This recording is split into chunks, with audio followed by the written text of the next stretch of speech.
मणिपुर जल रहा है, हम तमाशा देख रहे हैं। मणिपुर के अंदर अपने भाइयों पर अत्याचार किया जा रहा है, हम मौन बैठे हुए हैं। अखबारों को पढ़ रहे हैं, टीवी को देख रहे हैं और ये समझते हैं कि कुछ दिन की समस्या है, कुछ दिन बाद सारी स्थिति सामान्य हो जाएगी। और यहां तक मुझे दुख होता है कहने में कि उन घटनाओं को देख करके भी बहुत सारे हिंदू तो ऐसे हैं जिनके कान पर कोई जूं नहीं रेंग रही, जो बिल्कुल बेफिक्र और निश्चिंत बैठे हुए हैं। मानभाव, यदि आप इन घटनाओं से कुछ सबक नहीं ले पा रहे हैं तो ये मणिपुर की आग एक दिन आपके घर तक भी पहुंचने वाली है।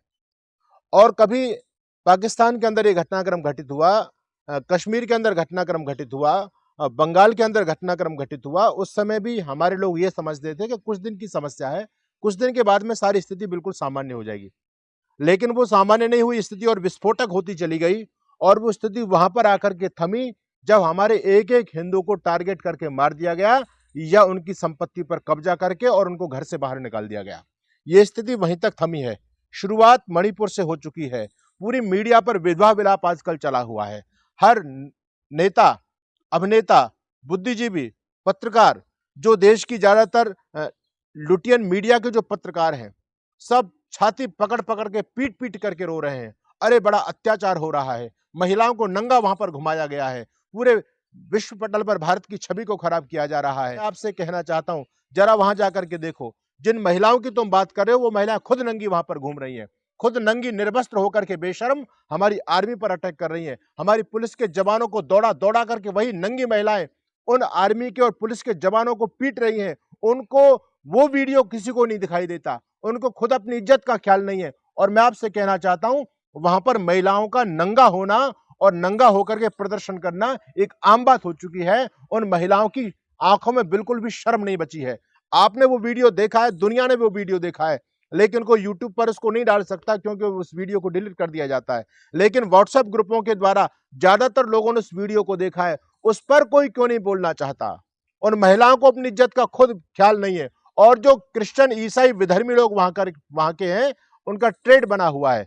जिस प्रकार से आपने दिल्ली के अंदर देखा शाहीन बाग कांड हुआ, उस शाहीन बाग कांड के अंदर मुसलमान लोग खुद पीछे हो गए और अपनी महिलाओं को आगे कर दिया। उसी प्रकार से सारे के सारे मणिपुर में रहने वाले ये ईसाई, चाहे वो कुकी हो, चाहे वो नगा समुदाय से आते हो, वो दोनों समुदाय ईसाई समुदाय हैं, ये लोग भी खुद पीछे हो जाते हैं और अपनी महिलाओं को नंगा करके पुलिस और आर्मी के सामने कर देते हैं।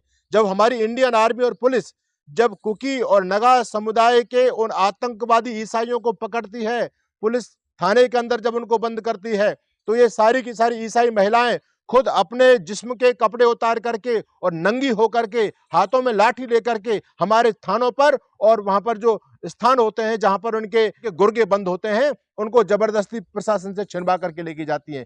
पुलिस मौन मूक होकर के देखती रहती है। अगर पुलिस उस महिला पर लाठीचार्ज कर दे तो यही लुटियन, सारे के सारे पत्रकार, राष्ट्रद्रोही लोग फिर छाती पीटने लग जाएंगे। अरे बड़ा अत्याचार हो रहा है, महिलाओं को नग्न करके पीटा जा रहा है। उन बेवकूफों को यह नहीं पता कि महिलाएं खुद नंगी होकर के घूम रही हैं। अगर वो खुद उन पर पिट जाए तो पुलिस की और आर्मी की बदनामी हो जाती है। अरे तो महिलाओं से पिट गए। ये आर्मी पुलिस करे तो करे क्या? ये दुष्ट उन आर्मी और पुलिस को कुछ भी नहीं करने दे रहे हैं। तो स्थिति यहां तक विस्फोटक हो चुकी है। मैं आपको बताना चाहता हूं, यदि आप इसी प्रकार से मौन होकर के बैठे रहेंगे, मैं आपसे ये नहीं कहता कि आप मणिपुर जाइए, मैं आपसे इतना निवेदन करना चाहता हूं कि जो विश्व पटल पर हिंदुत्व की छवि को खराब किया जा रहा है आज, इस छवि को बनाना हमारा दायित्व है।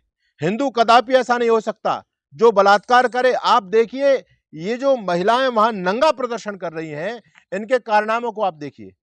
विवश होकर के व्यक्ति इस प्रकार के निर्णय लेता है। जब ज्यादा अत्याचार किसी समुदाय विशेष पर होता है, तब आखिर मरता क्या नहीं करता। तो वो भयंकर अपमानित उनकी बहन बेटियों के साथ में अत्याचार किया जा रहा है, हिंदू लोगों की बहन बेटियों के साथ में। अभी वो वीडियो आप लोगों ने देखा होगा, यूट्यूब तो उसको डिलीट कर देता है, लेकिन मैं आपको बताना चाहता हूं कि किस प्रकार से हिंदू बेटियों को, एक एक बेटी को टारगेट करके ये कुकी और नगा समुदाय के ईसाई दरिंदे हमारी बहन बेटियों को टारगेट करके उनको मार रहे हैं, उनकी इज्जत के साथ खिलवाड़ कर रहे हैं। एक मासूम सी बच्ची को किस प्रकार से बेरहमी से मारा गया, उसके बालों को खींचा गया, उसके मुंह पर कितने थप्पड़ और मुक्के मारे गए और उसके किस प्रकार से सड़क पर खींच करके और फिर बाद में गोली से शूट किया गया। ये वीडियो किसी को दिखाई नहीं देता। वो नंगी महिलाएं जो तांडव सड़क पर कर रही हैं, जो अश्लीलता का नग्न प्रचार कर रही है, नंगी घूम करके पुलिस पर लाठीचार्ज कर रही है, वो महिलाएं किसी को दिखाई नहीं दे रही। केवल दुनिया को केवल हिंदू दिखाई दे रहा है कि उन दोनों लड़कों ने 2 ईसाई महिलाओं का बलात्कार कर दिया। अरे भाई, वो तो बलात्कार किया गया, मैं उन लड़कों का पक्ष नहीं लेता, लेकिन मैं ये कहना चाहता हूं कितनी हिंदू बहन बेटियों का गला घोटा जा रहा है, इस पर आप लोग क्यों नहीं बोलते? और भारत की छवि को एक नैरेटिव चलाया जा रहा है पूरी दुनिया में, ओहो ईसाइयों का दमन हो रहा है, ईसाइयों का दमन हो रहा है। अरे भाई, तुम जाकर के देखो, तुम हिंदू खुद इस दुष्प्रचार में लगे हुए हो। वहां की स्थिति जाकर के देखो, हिंदू कोई बोलता है गला काट दिया जाता है। वहां पर उनकी भाषा में यदि कोई उनकी भाषा को यदि नहीं जानता और थोड़ा सा आपने कुछ अलग से एक्टिविटीज कर दी, आपको सरेआम आपका गला रेत देंगे। ये वो दरिंदे हैं। और दूसरी बात मैं कहना चाहता हूं, मैंने वीडियो दिया, बहुत से लोगों ने टिप्पणी की ये तो केवल भाजपा के एजेंट हैं। हम किसी के भी एजेंट नहीं है, हम राष्ट्रवादी लोग हैं, हम सन्यासी लोग हैं। ये भगवा बाणा पहनते हैं और समाज की दी हुई 2 रोटी खाते हैं, तो हिंदू समाज की रक्षा करना हमारा दायित्व है। इसलिए हम खुल करके बोलेंगे। अगर राष्ट्र की बात कहना, हिंदू हित की बात कहना, लोग इसमें यह समझते हैं कि भाजपा का एजेंट है, तो बिल्कुल मुझे भाजपा का एजेंट माना जाए, मुझको इसमें कोई ऐतराज नहीं है। मैं हिंदू हित के लिए और सनातन संस्कृति के लिए जीवन जीता हूं। इसलिए आप आरोप लगाइए, हम रुकने वाले नहीं है। जो लोग ये कह रहे हैं कि आज मोदी की सरकार है, फिर भी हिंदुओं का दमन वहां पर हो रहा है। मानभाव में आपको बताना चाहता हूं, मोदी की सरकार जब से मणिपुर में बनी है, तभी से तो दंगा फसाद वहां पर शुरू हुए हैं। नहीं, वहां तो सोते सोते हिंदुओं को काट दिया जाता। कांग्रेस के पापों को मोदी सरकार धो रही है। किस प्रकार से जवाहरलाल नेहरू ने मेरे उन मैथई हिंदू भाइयों पर अत्याचार किए, कांग्रेस का एक लंबे समय तक राज्य रहा है, किस प्रकार से उनका गला घोटा गया, ये अत्याचार वो सहते रहे। अब जब मोदी सरकार आई है, तो मोदी सरकार ने उन वंचित हिंदू लोगों को मुख्य धारा से जोड़ने का काम किया है। यही उस झगड़े का कारण बना है, क्योंकि एसटी समुदाय के अंदर केवल ईसाई और मुसलमान लोग आते थे। वो मुसलमान आते थे जो घुसपैठ होकर के वहां पर कब्जा कर चुके हैं, वो ईसाई लोग आते थे जो धर्मांतरित हो चुके हैं, और म्यांमार के वो भगोड़े, वो घुसपैठी है, वहां पर बहुत बड़ी लाखों की संख्या में आज वहां पर पहुंच चुके हैं। और हमारे मैथई भाइयों को कन्वर्ट करके उनको हमसे दूर किया गया, उनके जेहन में हमारे खिलाफ जहर भरा गया है। मैं आपसे निवेदन करना चाहता हूं, आज उन देशद्रोहियों की संख्या 60% से ज्यादा वहां पर हो चुकी है। हिंदी तो केवल 40% से अब कम ही बचा है। जितना भी भूभाग है उस पर उन ईसाई और मुसलमान लोगों का कब्जा हो चुका है। हिंदुओं के पास में केवल 10% भूभाग बचा है। और 1960 में जवाहरलाल नेहरू ने पाप किया था, वहां पर लैंड रिफॉर्म एक्ट लागू किया गया। उस एक्ट का मतलब था कि यहाँ पर जो एसटी समुदाय के लोग हैं, और एसटी समुदाय के अंदर केवल मुसलमान और ईसाइयों को रखा गया, हिंदू को नहीं रखा गया। और इस व्यक्ति ने एक्ट लागू किया, जो एसटी समुदाय के लोग हैं वही पूरे मणिपुर के अंदर कहीं पर भी जमीन खरीद सकते हैं, लेकिन जो लोग एसटी समुदाय में नहीं आते, वो जहां पर हैं वो वहीं पर रह सकते हैं। पहाड़ी भूभाग पूरी तरह से मणिपुर का 90% हिस्सा इन कुकी और नगा और मुसलमान लोगों ने कब्जा लिया है। मेरे मैथई हिंदुओं के पास में तो केवल 10% भूभाग बचा है। अब जब मोदी सरकार ने आकर के उन मैथई हिंदू लोगों को भी अनुसूचित जाति के अंदर मिलाना चाहा, तब इनको दिक्कत हुई। इनको लगा कि अब तुम्हारे अधिकार छिन जाएंगे। अब तक तुमने खूब मलाई चाटी है, अब तक सरकारों ने तुम्हारा साथ दिया है। मणिपुर के अंदर जब से भाजपा की सरकार बनी है, तब से हिंदू हित की बात होने लगी है। हिंदू सबल हो जाएगा तो हमारे लिए समस्या खड़ी हो जाएगी। इन लोगों ने अपने आकाओं को बोला जो दिल्ली के अंदर बैठे हैं, चाहे वो खड़गे हो, चाहे राहुल गांधी हो, चाहे ममता बनर्जी हो, चाहे और भी देशद्रोही गुर्गे हों, चाहे वो लुटियन पत्रकार हों, चाहे ये जेएनयू के गद्दार हों, इन सब लोगों को रात रात में फोन खटखटाए गए। अरे यहां तो अब हिंदू हित की बात होने लग गई, हिंदुओं को सबल किया जाएगा। हमको क्या करना चाहिए? इनके पास में सबके तार आपस में देशद्रोहियों के जुड़े हुए हैं। उन्होंने कहा दंगा करो, और जानबूझ करके इन्होंने खुद गेम खेला है। आप सोचिए, आज से लगभग 2 महीने पुरानी घटना, और अचानक से संसद सत्र से केवल 1 दिन पहले कैसे वो वायरल हो जाती है? उस घटना को क्यों अब तक छिपा करके रखा गया? अरे एक घटना नहीं है भाई, हमारे हिंदू बहन बेटियों के साथ में जो अत्याचार बलात्कार हुए हैं, उनकी घटना क्यों नहीं वायरल की गई? हिंदुओं ने यह काम नहीं किया, उन्होंने किसी का वीडियो नहीं बनाया। इन लोगों ने जानबूझ करके वीडियो बना करके और उसको विश्व पटल पर फैलाया है। इससे केवल मोदी सरकार की छवि खराब नहीं हो रही है, बल्कि भारत की छवि दुनिया में खराब हो रही है। मैं आपसे कहना चाहता हूं, अब समय है, हम मोदी को कब तक कोसते रहेंगे? अगर हम मोदी को कोसेंगे तो आपका हिंदुत्व खत्म हो जाएगा। योगी को कब तक कोसेंगे? हिंदू का खुद दुश्मन आज हिंदू बना हुआ। आश्चर्य की बात यह, इतने लंबे समय से हमारा अत्याचार, हम पर अत्याचार होता रहा। चाइना उन दुष्टों को सपोर्ट कर रहा है, मुसलमान उन दुष्टों को सपोर्ट कर रहे हैं, ईसाई लोगों को जो मणिपुर के अंदर तांडव आजकल मचाए हुए हैं। आर्मी भी घबरा रही है, ये कह रहे हैं वहां से ईसाई लोग भाग रहे हैं। अरे जो समुदाय वहां 60% हो चुका है वो डरेगा या 40% वाला जो डरेगा? आज भी आर्मी जब वहां से पहुंची है तो आर्मी अपने मैथई हिंदुओं को वहां से सुरक्षित स्थानों पर लेकर के जा रही है। मैं आपसे निवेदन करना चाहता हूं, आज आक्रमण मैथई हिंदुओं पर हो रहा है, आज मणिपुर जल रहा है, ये आग आप तक भी पहुंचने वाली है। यदि आज हम लामबंद नहीं हुए, एकत्रित नहीं हुए, तो मैं आपसे कहना चाहता हूं कि ये भयंकर खतपरवार, ये कैंसर का रोग पूरे देश में फैल चुका है। अगर इसी प्रकार से हम मौन रहे, ईरान हमारे हाथ से चला गया, अफगानिस्तान चला गया, Nepal, Bhutan, Tibet, Sri Lanka, Myanmar, Bangladesh, Cambodia, Philippines, Malaysia, Indonesia, Thailand, Vietnam, अगर यहां पर कभी हमने विरोध किया होता तो यहां से हमारी नस्लें कभी बर्बाद नहीं हुई होती, यहां पर हमारा साम्राज्य होता। लेकिन मणिपुर की तरह हम यहां पर भी मौन बैठे थे, हम अपने हिंदू भाइयों का मजाक देख रहे थे। यही हमारी मानसिकता रही तो हम पूरे विश्व से खत्म हो जाएंगे और फिर तुम्हारे पास में भारत की 1 इंच जमीन भी नहीं बचेगी। तुम्हारे लिए मरने के लिए कोई ऑप्शन बचेगा तो केवल हिंद महासागर बचेगा। मैं आपसे निवेदन करूंगा, आज हिंदुत्व की छवि को खराब किया जा रहा है और हिंदू आज उनका समर्थन कर रहा है, उनका सपोर्ट कर रहा है। हिंदू इतना बेवकूफ बन गया, इसको अकल नहीं है। यानी इतने लंबे समय तक तुम पर अत्याचार रहा, पूरी दुनिया से तुमको समाप्त कर दिया, तुम अभी भी प्रेम और भाईचारे की बात कर रहे हो? अरे तुमको शर्म नहीं आती? इतनी बेवकूफी इस हिंदू के दिमाग के अंदर ही है, इसको अपना भविष्य कुछ भी नजर नहीं आ रहा। इसकी स्थिति तो उस तरह से हो गई, कहते हैं एक बार एक जंगल के अंदर शेर ने कहा लोमड़ी से कि जाओ मुझे भूख लगी है, मेरे लिए भोजन की व्यवस्था करो। लोमड़ी बड़ी चालाक होती है, उसने जाकर के गधे को पकड़ा और गधे को कैसे कहे कि तुझे मरवाने के लिए शेर के पास लेकर के चलती हूं। उस लोमड़ी ने एक षड्यंत्र रचा और उसने कहा कि चल, शेर अब जंगल का अब तक राजा था, लेकिन अब शेर जंगल पर राज्य नहीं करना चाहता, उसे कोई अपना उत्तराधिकारी चाहिए, वो जंगल का राजा तुझे बनाना चाहता है, तू मेरे साथ चल, मैं तुझको जंगल का राजा बनवा करके लाती हूँ। वो गधा बेचारा भोला भाला उस दुष्ट लोमड़ी की चाल में फंस गया और शेर के पास में पहुंच गया राजा बनने के लिए। अब शेर तो पहले से भूखा बैठा था।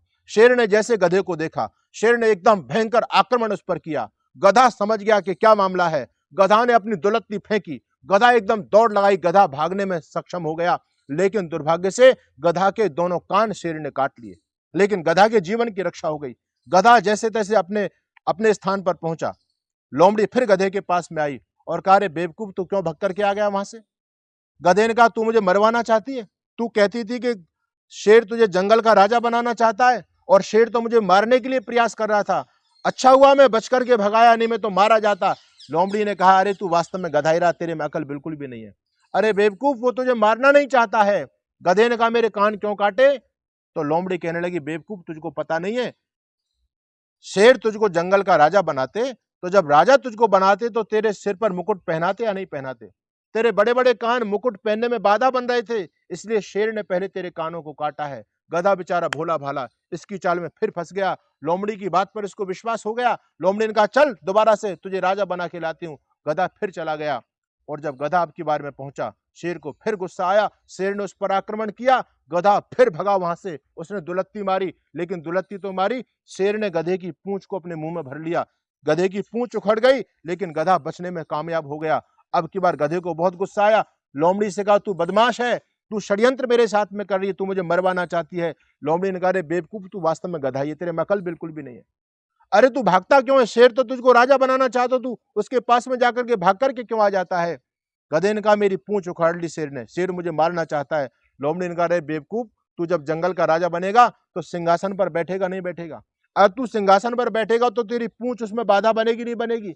इसलिए शेर ने तो तेरी पूंछ को काट करके तुझे सिंहासन पर बैठाने के योग्य किया है। गधा इसकी बातों में फिर आ गया। लोमड़ी ने कहा, चल अब की बार तुझे जंगल का राजा बनवाती हूँ। तीसरी बार गधे को लेकर के जब लोमड़ी पहुंची, अब की बार शेर हमला करने में सफल हो गया और गधे को मार दिया गया। शेर ने लोमड़ी से कहा कि अब जल्दी से इसका दिमाग, इसकी खोपड़ी, इसकी आंतें और इसका हृदय मेरे पास निकाल करके जल्दी खाने के लिए लेकर के आ। लोमड़ी केवल उसके फेफड़े और उसका गुर्दा लेकर के पहुंची। शेर ने पूछा उस लोमड़ी से, इसका दिमाग कहाँ है? इसका मस्तिष्क तू मेरे पास लेकर के नहीं आई?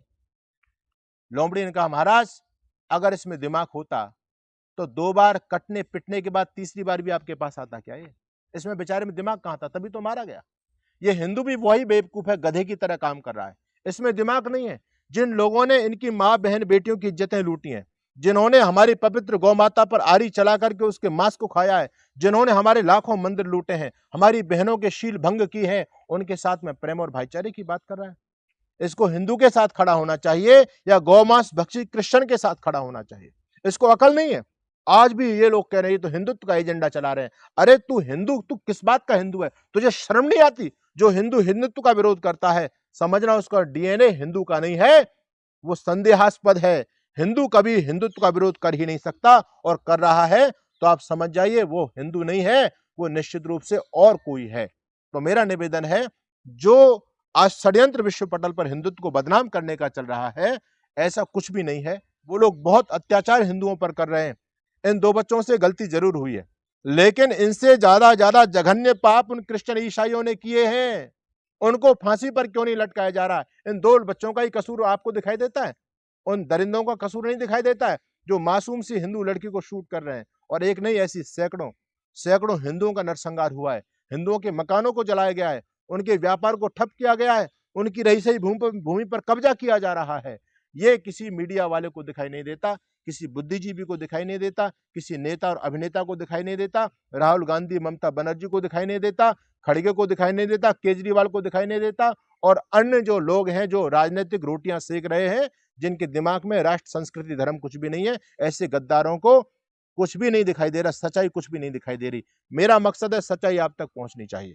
हम सन्यासी हैं, यदि हम नहीं बोलेंगे, हम पर आरोप लगाइए, कोई चिंता की बात नहीं है। यदि सत्य कहना किसी वर्ग विशेष का हो जाना है तो आप मुझको किसी वर्ग से जोड़ सकते हैं, मुझको इसमें कोई भी आपत्ति नहीं है। मैं सत्य कहूंगा, हिंदू हित की बात कहूंगा, धर्म और संस्कृति के लिए जीता हूं और धर्म और संस्कृति के लिए मरूंगा। आप सभी का बहुत बहुत धन्यवाद। जय हिंद, जय भारत।